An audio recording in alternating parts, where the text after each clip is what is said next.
Hey, what's going on? Let's see if we can get some people in the chat. Guys, the reason I'm doing this live tonight, all of a sudden, I did not get to do a video tonight and I feel guilty. So I'm going to be spending some time right now. And hopefully the chat will fill up and we'll get to talk to you guys. Um, what's up? Looks like we've already got 5 people in here, 10. So it's growing fast. Guys, I wanted to start out by recommending to you guys Icy Mike's channel, Hard to Hurt. If you guys, I'm sure a lot of you guys have probably seen it. Um, I don't think he's been on YouTube for as long as I have, but he's been around a while. I actually just stumbled on his channel not that long ago, maybe 2 months ago. I stumbled on his channel and I thought it was awesome. So I was watching like one of his videos, like it was probably like some karate video, and he was just so funny. And I thought, this is awesome content. I just, I almost like envy him so much. Like I wish I could be as funny as him.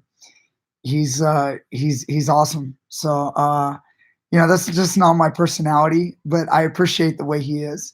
So he might be he just tells people like what's up. He lets it all hang out, and it's really cool. Because I do that from time to time, but I guess I'm a little bit more politically correct. So let's say, but Icy Mike just lets it go out there, and I appreciate him. I respect him for that, and it's awesome. So if you guys have not checked out his channel, it's called Hard to Hurt. It's hard with a 2 and hurt, and just wanted to recommend it. He has a video he just dropped, and he obviously like name dropped. He gave me a little shout and put a link of my video on his channel, and I thought I should do the same and give him a shout out and let all you guys know that he's got some great content. And it's I've been watching him now, maybe not every day, but I've been watching him for about 2 months. I would probably guess that I've probably seen maybe about 15 of his videos. So I don't watch all of them, but I know I've seen at least 15 of them, and I've recommended them to other people. And I keep, I'm always like, hey guys, check this out. Like a couple of my police officer friends, I show him when he was talking about the baton, the expandable baton and stuff like that. I mean, he's pretty awesome. So I just wanted to give him that shout and give him a little notoriety. I think he deserves. I think he has a great channel. I think he's helping people, and I think he really cares. And he's got great editing. The shots he gets are just it's cool. He's entertaining as hell, fun to watch, and I'm a fan of his. So that's about it. So let's see. We've got 13 people in the chat right now. So some people saying hello. Bashar, thank you. Best coach ever. Yeah, he's funny. Bad away. Yeah. What's up, Exodus? And Lee Cox. What's up, young coach? What are we talking about here? How the hell are you? All right, Lee Cox. Is that? I don't know who that is. I used to know a Lee Cox. I don't know if you're the same guy that I used to know, but if you are, let me know. So, yeah, Icy Mike is funny. He makes good content, definitely. Both you guys should put up some great stuff out. Keep it up. Yeah, if you guys like channels, martial arts, check out Ramsey Dewey. I do watch Ramsey as well. So, guys, I'm not on YouTube all the time. I'm a really busy guy, but when I am, I check out other channels, Jiu-Jitsu, Ramsey Dewey. I've seen some of his. Bashar, thank you again. Yeah. Lee Cox, no way. Lee? So, Lee, you're the Lee that used to train with me back in like Newbury Park a little bit back in 2003. That's crazy. Is that you? Still alive? Oh man. Oh God. We have Lee Cox in the house, you guys. Yeah, waiting for variations of headlock finishes. Variations of headlock finishes. Do you mean the side headlock, Georgie? I don't know if you mean the side headlock or you mean a front headlock. Dude, Lee Cox. I don't mean to put you on blast, Lee, but I believe you can correct me if I'm wrong right now. But ladies and gentlemen, Lee Cox, correct me if I'm wrong, Lee, is the first guy to ever be twistered by Eddie Bravo in a tournament. Is that true, Lee Cox? Waiting, waiting. Lee, did I get it right? Lee's not saying nothing. I believe so. That is the truth. Yep.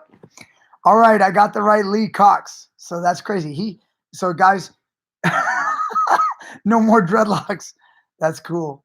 So yeah, dude, you're a good guy, dude. I first met Lee Cox. He's in our little chat right here, guys.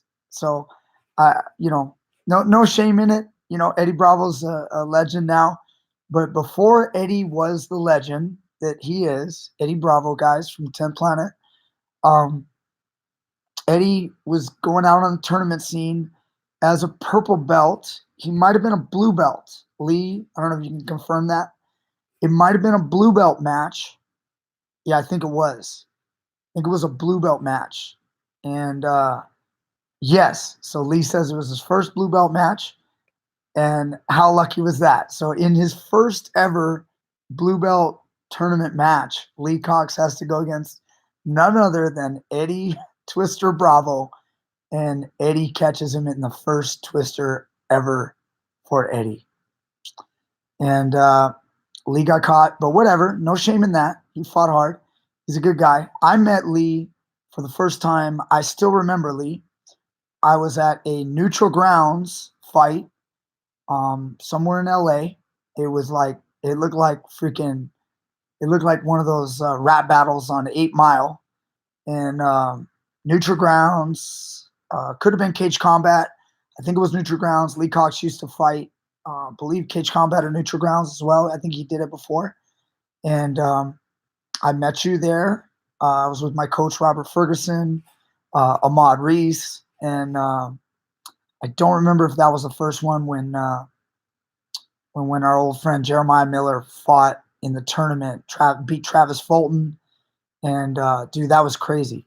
Toby Amata, crazy back then, these guys, and almost like fights almost breaking out while we're watching the fights in the cage. There was like literally like fights breaking out outside, and the security, man, what are they gonna do? Bunch of fighters around. He says, "Yep, still in touch with Ahmad time to time." Toby too. Very cool. Well, good to hear from you, Lee Cox, man. You're the man, dude. I miss you, buddy. So hope you're doing well. It's been a long time. That was 20 years ago. So 20 years ago. So anyway, guys, we got about 17 in here right now. I want to try to make this a little bit entertaining.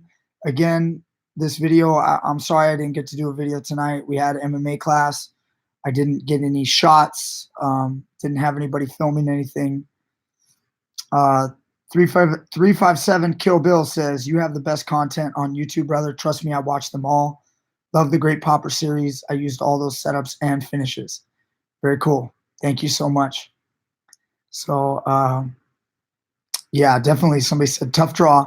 Yeah, that would have been tough for Lee on his first time. And Eddie was only a blue belt back then. Eddie hit another twister. I believe it was the second twister when he was a purple belt. And he did it to actually my teammate long time ago, some guy named Thomas. I don't even remember his last name, but he was a teammate of mine. He was pretty green, whatever. It was a small little no-gi tournament, and we actually hosted it. And that was the first time I actually got to meet Eddie.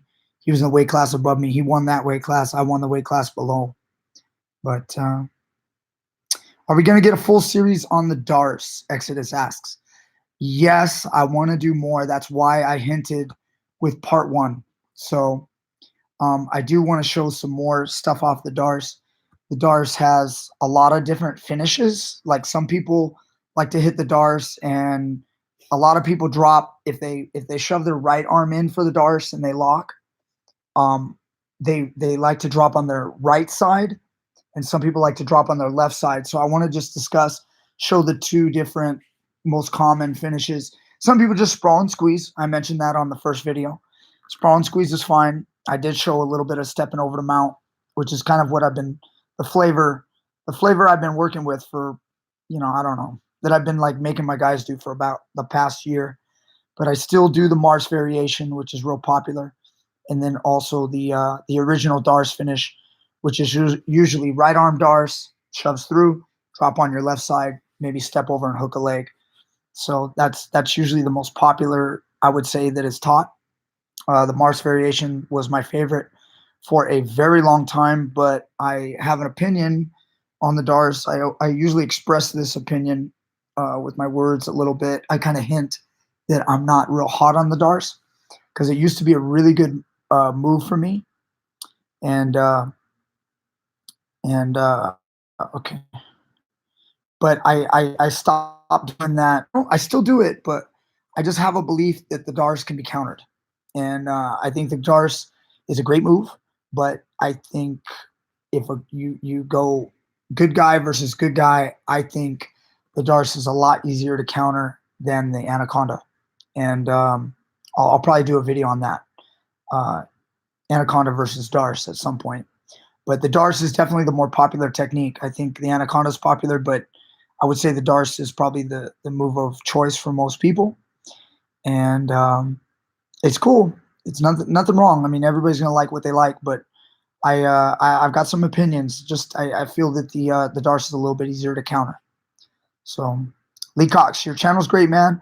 I was there when you KO'd some dude in, I think, a Pancrase Rules fight. Yep.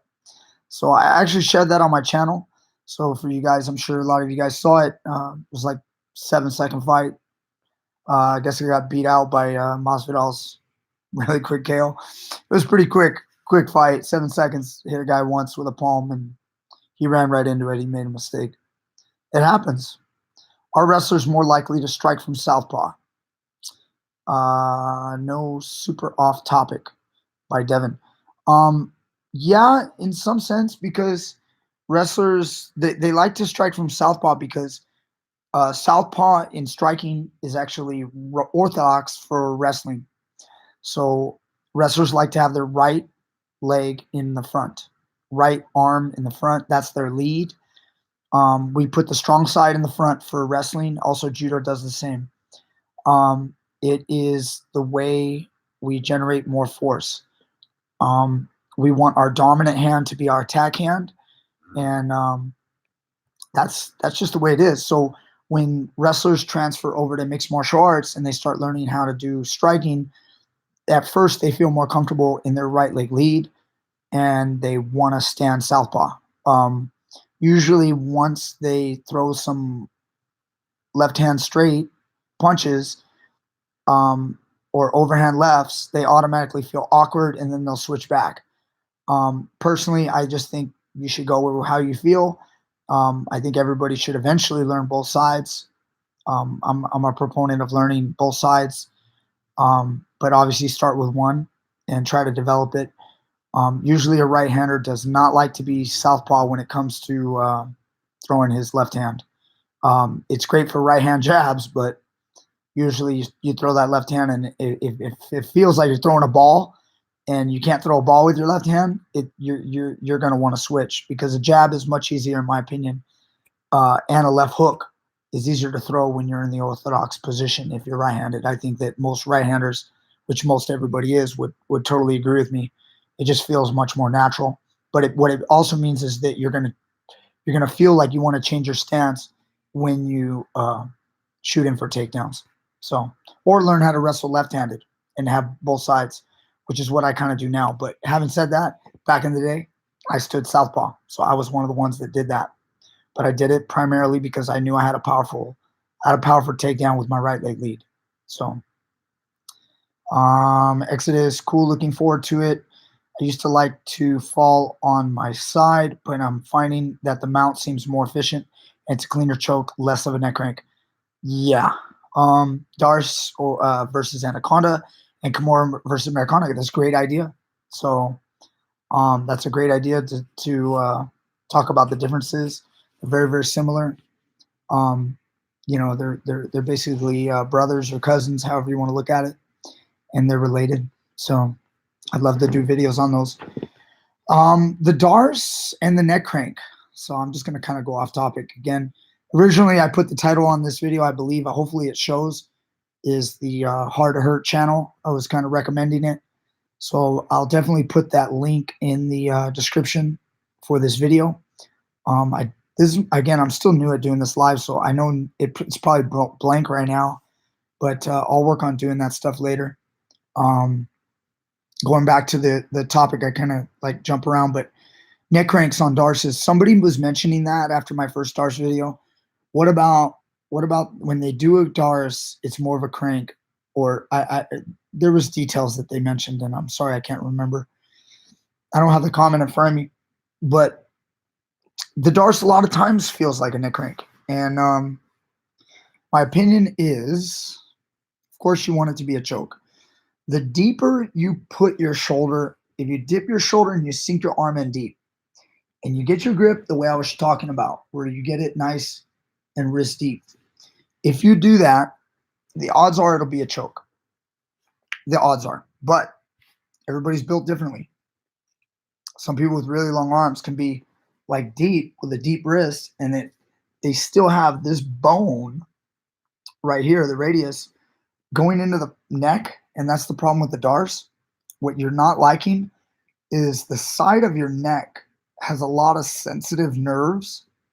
There's a lot of nerves in here.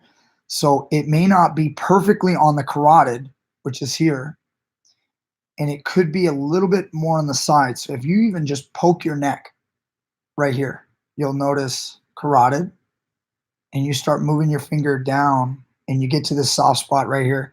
And this sucks. Everyone hates it. So when you push into that area, you can even cause yourself pain just by jabbing yourself. That's what you're feeling on the DARS. You're feeling the radius going into that. And it's like it's severing your neck off. You're getting decapitated, and it sucks. So it also could be a neck crank because they're pulling sideways, so your head's being pulled off like that. There's lots of reasons, but most of the time people complain about the DARS because of that bone. When you do an Anaconda, it's not like that at all. When you do an Anaconda, you've got a different choking mechanism. You got your biceps going against their carotid on one side. And because of that, you don't have the sharp bone working against them unless you have an off-angle Anaconda, which does happen, and I have a video on that. So if you guys have seen the Anaconda video, I believe it was like a front headlock takedown. There's an Anaconda I show, and I talk about the off-angle Anaconda, how much I like it. And most people would say it's not good, but I've been able to tap quite a few people with it, and I like it. I like them all. So I just like to show a lot of variations. I've got lots of techniques, and so I like to show all the variations. I like to show stuff that people don't know. I'm not saying I know everything. I definitely don't, but I know a lot. I don't know. Somehow I know a lot of shit. So I like to spill it out and show everybody. So it's just fun to teach and fun to help people. So you guys aren't commenting. We got like 23 people in here right now. I don't know what else you guys want to know. There's more entries to the DARS than the Anaconda, true or not? Yeah, you know, I would agree with that. The DARS is just a little bit more available. You know, the DARS is more available. I still think, again, I'm going to end up doing a video on it. You may not be able to understand with me speaking, but the thing about the DARS is when you put the DARS in, it goes where your whizzer is. So it enters from the armpit. And when you enter from the armpit, it doesn't help close the deal of making his arm go across. He can open his elbow a lot of times. So your body is there to kind of crush him and keep it tight. Every DARS guy knows that. You've got to keep that arm like tight against them if you want to finish a really good guy. Otherwise, you just better hope that the bone does enough damage or catches the right angle to choke them out or to make them give up. So, but because of that, it opens. And when you do an Anaconda, the lock is a much better in my opinion, what's the word? It contributes to how to hold to keep the arm across the neck. And not to mention, you also have the Hoffa Mendes leg assist. So what I call Hoffa Mendes leg assist. Other people may have done it before he did, but for me, he was the first one to really show the world that.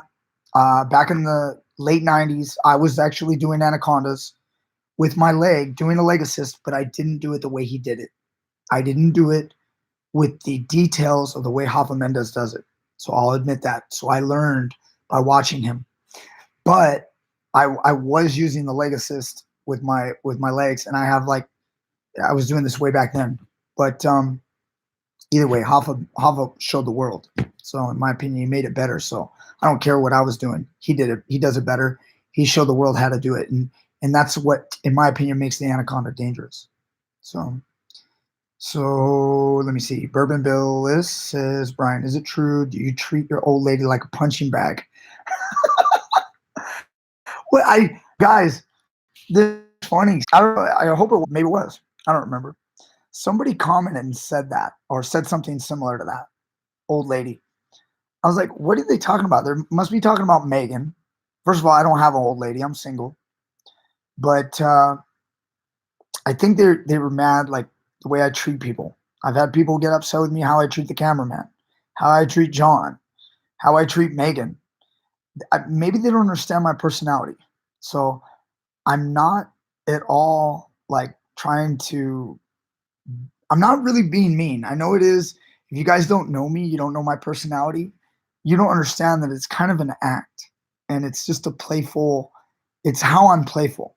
So again, and if it upsets you, then I'm sorry. I think you're a little too damn sensitive.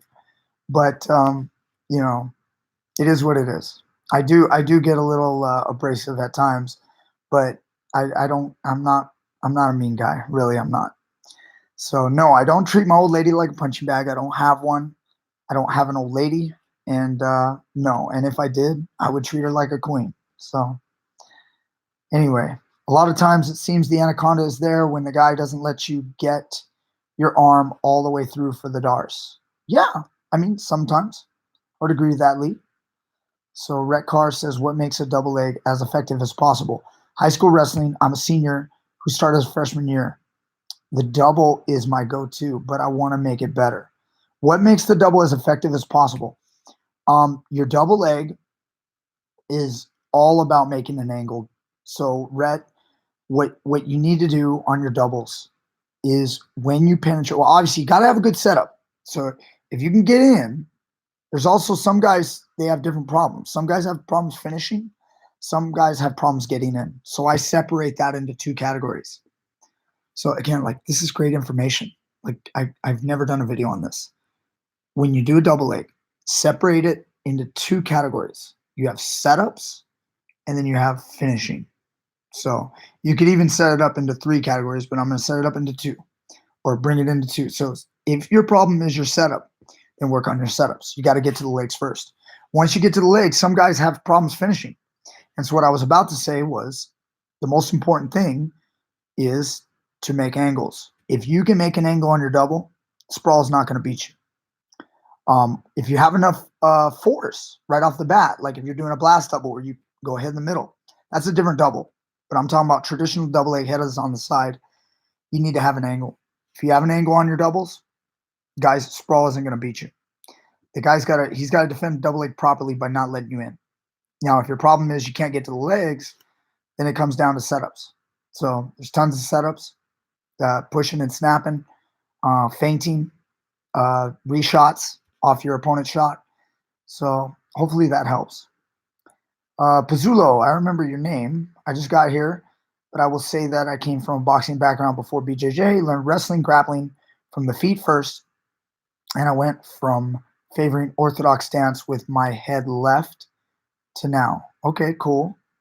Where are you based? You're open to teaching the public. Devin, yes, I'm totally open to teaching the public. I have a gym called Peterson Grapplers, PG for short. We're in Valencia, California, just north of LA. So I had that location open for 4 years. Before that, I was the head MMA coach for Big John McCarthy at his facility called Big John McCarthy's Ultimate Training Academy, which was in Valencia for about 8 years. So Puzzulo, I favor southpaw and come in behind my right to get the clinch. Come in behind my right.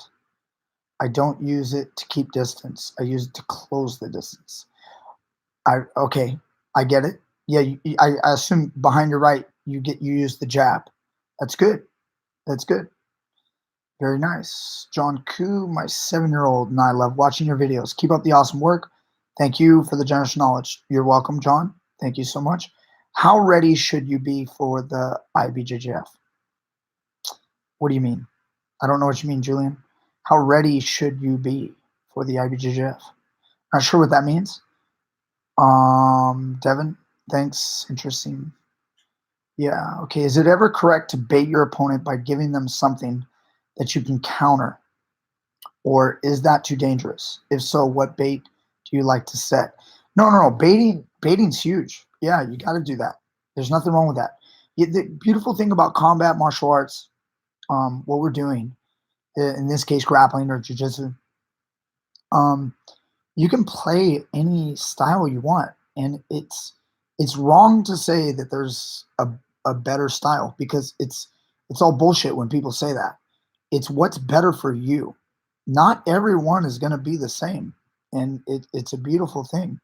So if you like to play with baiting people, just keep baiting them, and when it doesn't work and you fail, find something else and get better at something else. But as you grow, the fact is that not everyone can be a world champion. Not everyone can do all the same moves. You know, sometimes you fall in love with a move because you love a certain grappler or fighter, and you'll try to copy them, and that may work. You know, maybe you're perfect for that if you study it enough. But other times, literally, the best move for you is sitting right there, but you're not looking at it because you're too busy thinking about, I got to get triangles. I got to do triangles like so-and-so. And so you can play however you like. So baiting, it's always correct to bait your opponent. Here's the difference. Baiting is bad when it leads to your opponent getting a better position if you fail with the bait. So if you're going to set a trap, I also call it setting traps. If you set a trap for someone and it leads to you getting mounted, it's probably not a good trap. If it repeatedly does that. Good traps are traps where your opponent, even if he sees the trap, he doesn't fall for it, but it doesn't destroy your position. It doesn't drop you down what I call the staircase. So you want to make sure that you're always in a decent position at all times. This is basic strategy, basic ideas, unless you have a crazy funky style where you like to just get after it and get funky. And that's fine too. You can, but remember, live by the sword, die by the sword. So you might end up getting a lot of wins, but you also, home run hitters strike out a lot too. Okay, my problem is shooting too deep. I shoot from the whistle and have a hard time grabbing the angle you're talking about. Okay, if you shoot from the whistle, you should only do that sparingly. Again, otherwise you become predictable. So let me say that. Shooting off the whistle is a good thing every once in a while. I always say shoot off the whistle when they don't expect it. So if you've already had a whistle blown 3 or 4 or 5 times and you've done, say your first move is circle, that's a great time to shoot off the whistle, because what happens is your opponent gets used to the pattern of you circling off the whistle. So then when you come back to the center, let's say you go out of bounds, come back to the center, whistle's blown, take a shot. So, but you're saying is you're shooting too deep. I shoot when the whistle and I have a hard time grabbing the angle you're talking about. Oh, you got to work on that. You got to work on getting the angle. Again, not a whole lot we're going to be able to do over this other than words. So I hope this helps, but I understand how it could be frustrating. You're like, you really want your question answered, but it's not so easy when I'm sitting here in my living room. What's the best way to go for a takedown with the least threat of a knee to the face? Setting it up. So you guys got to set up your takedowns. Shooting is not a bad thing. A lot of people go, I don't like to shoot. If I shoot, I might take a knee to the face. It's all about setups. The same argument could be made over throwing your right hand. Throw your right hand, you could get hit in the face. You could get hit in the stomach. You could get taken down. There's all kinds of things that people can do to you when you expose yourself, when you attack. It's all about a setup, So setting up your right hand, basics of boxing, use a jab. Same thing for a shot or a takedown.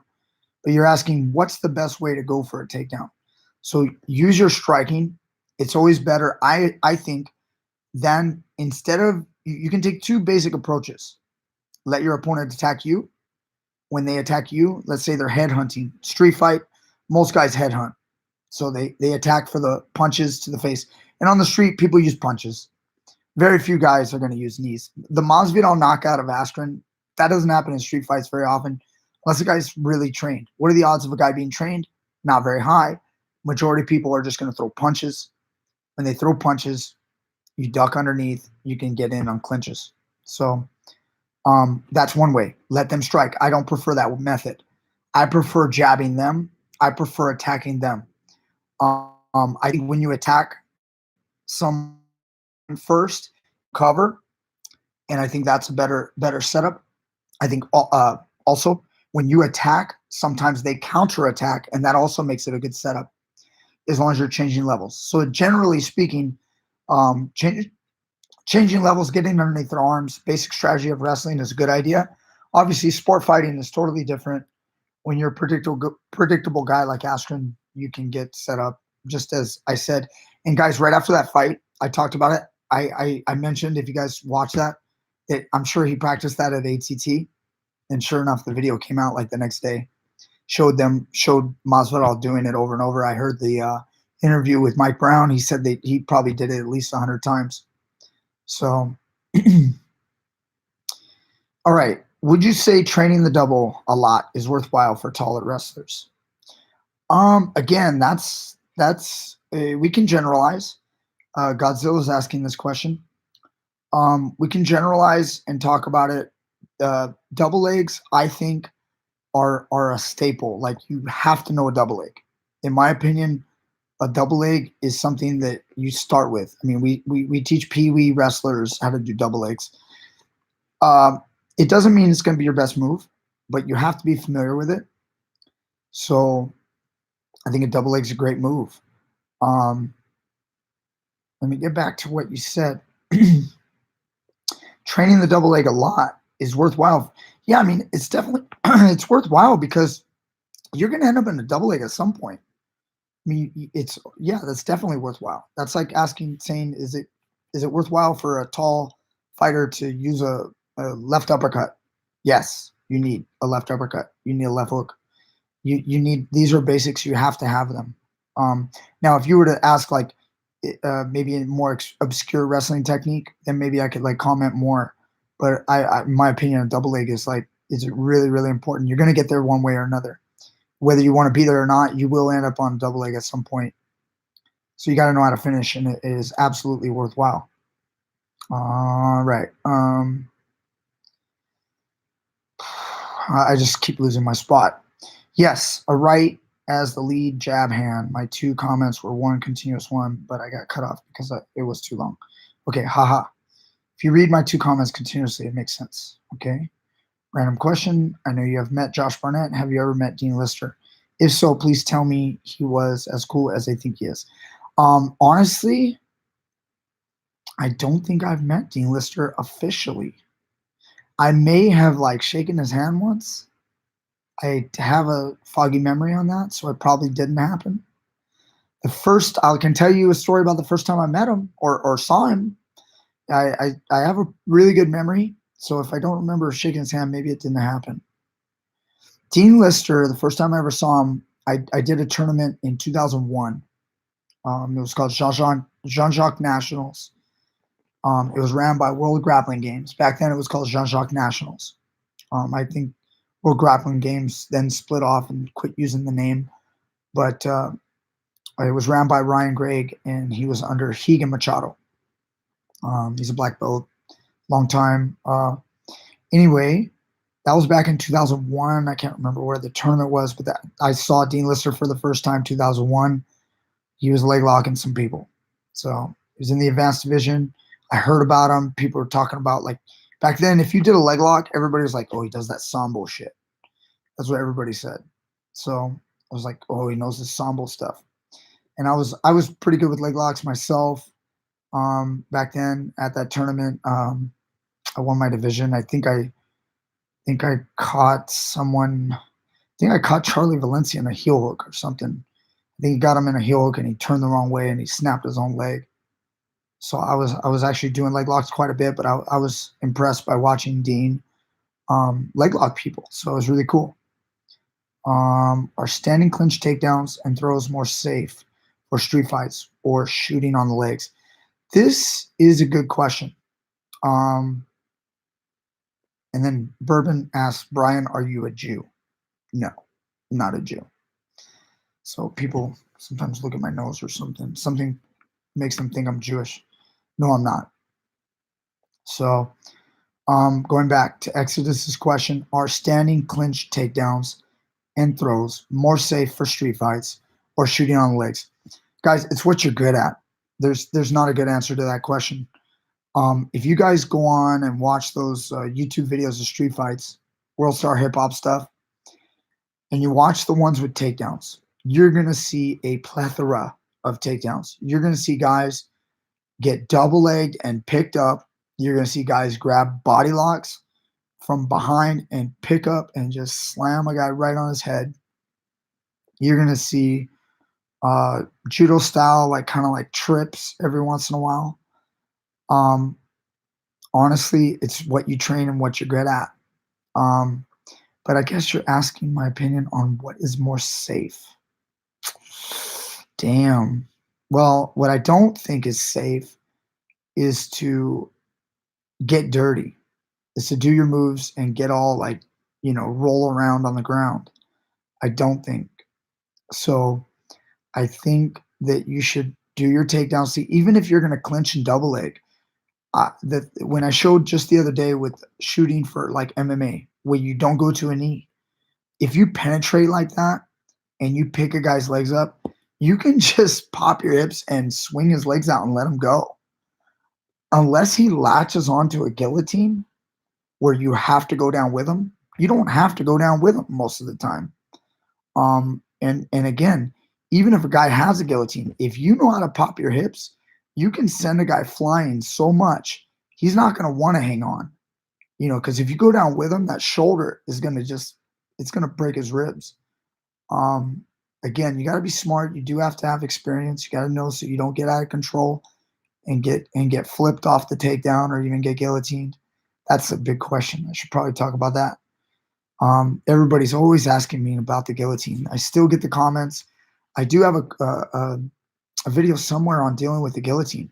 So guys, I think it's like never, if I remember, never get guillotined again or never get guillotined off the double leg. There's already a video on that. So if you guys wanted to check that out, I basically talk about cartwheeling the off the takedown, getting the side control. You're going to kill majority guillotines right there. Now, of course, there's the high elbow guillotine. People do the Marcelo style guillotine, and you're still in trouble. So, but besides that, you're gonna kill 90-some% of guillotine guys just by knowing how to double leg and cartwheel the legs, not end up in the guard. You're gonna stop it. So, all right. Hey, coach, I got taken down once, and I heard 3 pop noises from my ribs. Not good. I think it was my bones, though. Don't feel too much pain. Suggestions for recovery: rest. Rest. A lot of guys will pop their ribs. Ribs are bad injuries. They will plague you for a very long time. Do not do that. Try to avoid it. Again, learning how to break fall properly, learning how to not training with safe people.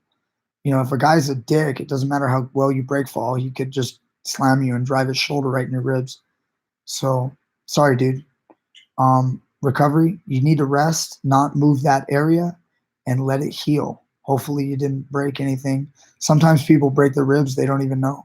I mean, they feel the pain, but they never even go to the doctor, and then it just kind of heals on its own eventually. You just kind of recover, and you always have a bad rib. A lot of people have popped out ribs. There's a lot of guys, they'll pull their shirt up, and you'll see a little spot popping out, and their rib obviously has some damage. So, oh, somebody said, what problems do you see with the IBJJF rule set? Good question. I'm already at 40 minutes, damn it. I gotta go. All right, guys, I'll do a couple more questions and then I gotta go. But as far as IBJJF rule set, jiu-jitsu guys don't like it when I say this, but I believe this, but I'm very fair and balanced. I love guard pulling. I think guard pulling is amazing. I think guard pulling is cool. I think when you pull guard, I think you learn a lot about the guard. And I think it makes the top guy learn a lot about passing. But you know what? It's really bad. So there's a good side to it. Makes us better on the ground. Makes us better at learning the guard. It makes us better at passing because the more guys have pull guard all the time, you know, the only way to beat them in an IBJJF rule set is to pass their guard, take their back. So here's the thing. Why is it bad? When you have guard pulling, like, it's not like I don't think they should be able to pull guard. In my world, if I was king, I would probably try it out. People do not like this idea, but I would love to try it, see what happens. I think it should be like 1 point. It should be 1 point for the top guy if you want to pull. I think it's kind of like saying you didn't give the top guy 2 points because he didn't earn a takedown, but he should get 1 point. Not if you could do advantage, but I think if you give him a point, it's a gambit. It's like in chess when a guy sacrifices a pawn. It's a gambit. So you pull guard, you're doing it for an advantage. Then you better snap your triangle. You better hit your arm bar. You better hit your sweep. You better tie the guy up and reverse him and take his back. But if you're going to pull guard, there's got to be consequences, in my opinion, because otherwise we have this issue in the IBJJF rule set where everybody pretty much pulls guard. The typical jiu-jitsu culture is you're on these mats. Usually there's not a whole lot of mat area. You're not allowed to do takedowns because there's just too many guys on the mat. Takedowns aren't taught. That's another big reason. Sometimes just because the instructors don't know. Jiu-jitsu has become a ground fighting art, which is not what I believe it is. A lot of people say it's ground fighting. I'm like, no, it's not. Jiu-jitsu is a martial art. It's for everything. It's for takedowns without a doubt. And then we can either make a further argument for striking. But, you know, if you go back to the Gracies, you know, it's a self-defense system. Just because they're not great at boxing or kickboxing doesn't mean that they didn't go over strikes. If you watch the Gracies, they all knew basics. So it's not like Hoist was the greatest kickboxer, but he was aware. He knew how to throw some side kicks. He knew how to throw some punches. He would hit people. You know, he could still punch people. It's not like they never practiced it. So they did go over it. Obviously, wasn't a big part of it. They are a grappling-based system. But what jiu-jitsu has become, it's become a strictly grappling only. And then now it's really just on the ground only at a lot of places. Now, obviously not all. There's a lot of schools out there that are doing a great job teaching takedowns, whether they do it through in a gi class with good, just to use the term, judo, or they have a wrestling coach in there showing them good wrestling takedowns, or the instructor themselves is also a wrestler, similar to me. There's a lot of great schools that do it, but there's also a whole lot that just ignore it and they just go, no, we're all about rolling. And it's great. It's a beautiful thing for them, but it's not for me. It's not what I think is the best. And I don't think we're helping jiu-jitsu by doing that. I think that although it does make us better on the ground because we spend all of our time there, I think if we want to make better grapplers in MMA, I think which is the best indicator of how jiu-jitsu is doing, is how many guys from jiu-jitsu are doing well in MMA. And I think that number drops. I think it would go up if we could make the tournaments recognize takedowns a little bit more. That's it. Enough said. Hey, coach, I got taken down once. Okay, I already did that one. I'll watch your video next. Yes. What's the worst injury you've had? Godzilla asked. Torn ACL, 2 meniscus tears, full-blown ACL tear. I would never want to go through it again. I don't wish it on my worst enemy. Full ACL reconstruction, guys. Sucks balls. I can't stand it. It was miserable. Obviously, if it happens to me again, I hope it never does. That's why I take it real slow now. Um, I'll just have to put up with it. I've done it once. I'll do it again, but I don't wish it on anybody. Torn ACL. For me, it was the worst. I'm sure there's other worse injuries. My shoulders are really, really, they're wearing out right now. I'm worried about them. I do my push-ups, and it just kills me. I'm struggling with my shoulders right now. I'm becoming an old man real quick. So they're gonna have to put me out to the pasture pretty soon. No, I'll continue to teach, but yeah, I'm not rolling hard anymore. Screw that. Is it okay to make some video for a variation front headlock? Send it to you to comment later. Yeah, Georgie, just send it. If I have time, I'll check it out. I'm sure I'll get to it eventually. I'm a busy guy, but do my best to help you guys. Yes, your video never get guillotined off the double is helpful. Cool. Hey bro, love your channel. Been training jiu-jitsu for about 15 years. We're about the same age. Injuries are coming indeed. Yep. What is the best, easy to do, even boring training regimen? I'll tell you what I do right now. Okay, I'm starting to get a lot more questions now. Guys, what I've been doing since January 1st, I started listening a lot late last year to, gosh, I'm forgetting his name. Oh no, I can't remember his name. I'm drawing a blank. David Goggins. If you guys don't know who David Goggins is, awesome guy. People call him like the toughest man alive, whatever. He has a Instagram, and he's got like a book and everything. You Can't Hurt Me, something like that. I was listening to him, and he inspired me. And so all I do is every day, just about, not every day because I do take some days off. I do basically 200 air squats. I do 100 push-ups, 2 sets of 50. Here's how I do it. I do 100 squats in a row. Then I do 50 push-ups in a row. Then I do 3 sets of 10 pull-ups. Then I go back and I do 50 push-ups, and I do another 100 squats.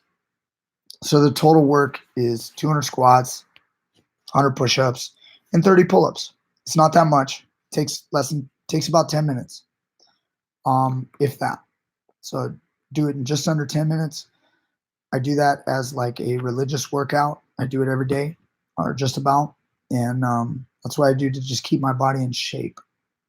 So maintaining my strength, that's all I do. Again, but I'm not the poster boy for being in shape at my age, for sure. I'm letting myself go a little bit. I do okay. I'm still very strong. I'm sure you guys can probably get that from my when I show technique. You know, I have no problem lifting big people. I have no problem exploding. I've kept that through my training, the martial arts training. It teaches you how to be balanced, and I think a lot of, especially in the jiu-jitsu world, there's a lot of guys that they're really good, but they're not balanced athletes. In other words, maybe they're very flexible. They can tie you in a knot. They can submit you, but they don't have a balance.